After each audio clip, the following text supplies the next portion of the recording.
Hi viewers! For today's video, nandito naman ako sa Shore Tree Residences, one of the condominium of SMBC here in Mall of Asia Complex, Pasay City.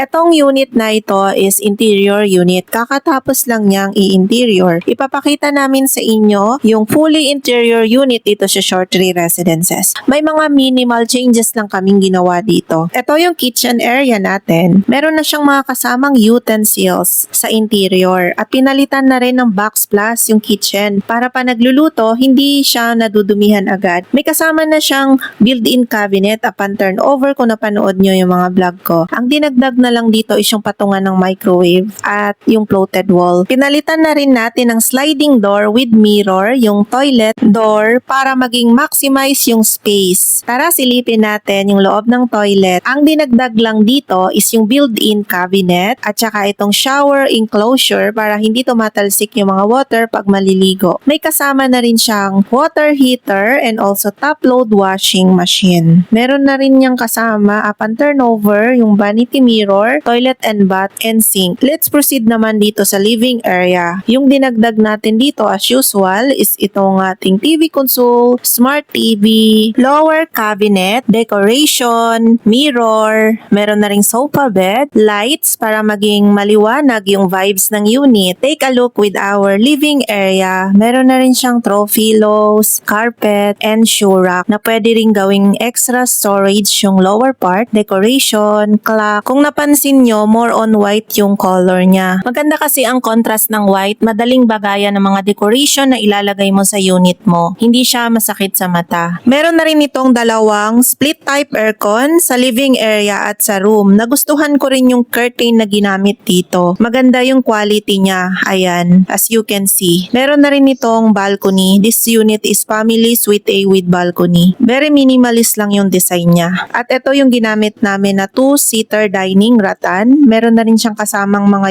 utensils. Nag-complement nga siya dito sa decoration na ginawa namin. Para ready na siyang tirhan ng mga magre-rent dito or ipapa-Airbnb man or ipapa-long term. Mataas kasi ang rental rate pag i-interior mo yung unit mo. Pwede mong taasan siya. Mapa-Airbnb man yan or long term. Let's proceed na dito sa ating room. As you can see, ito yung ginamit. More storage siya para ma-maximize yung space. Ito naman yung double size na bed. Ready na siya. Meron siyang drawer sa lower part. Maganda nga pag ganito yung cabinet. Marami kang pwedeng ilagay. Nagustuhan ko yung concept. Simple lang siya, maaliwalas at very minimalist. Meron na rin siyang split type aircon dito para malamig din yung room. Meron ding lights and yung maganda rin yung bed niya kasi meron na ring light. Pag i-close mo yung light, pwede mong i-open lang yung sa overhead ng bed. Para yan na lang kung mahilig ka sa lights habang natutulog. Meron na rin siya mga throw pillow and pillow blanket. Ayan, makapal din yung ginamit na foam dito. At meron din siyang another storage dito sa lower part ng bedroom para ma-maximize yung space. Kasi sa condo units, mas maganda na ma-maximize mo every space. Pag gusto nyo magkaroon ng ganitong unit for investment or personal use, i-message nyo lang ako sa aking Viber or WhatsApp na nakikita nyo sa screen, or you can click the link on my Facebook page sa comment section. Again guys, this is Ed's Realty Guide PH. Thanks for watching and see you from my next vlog.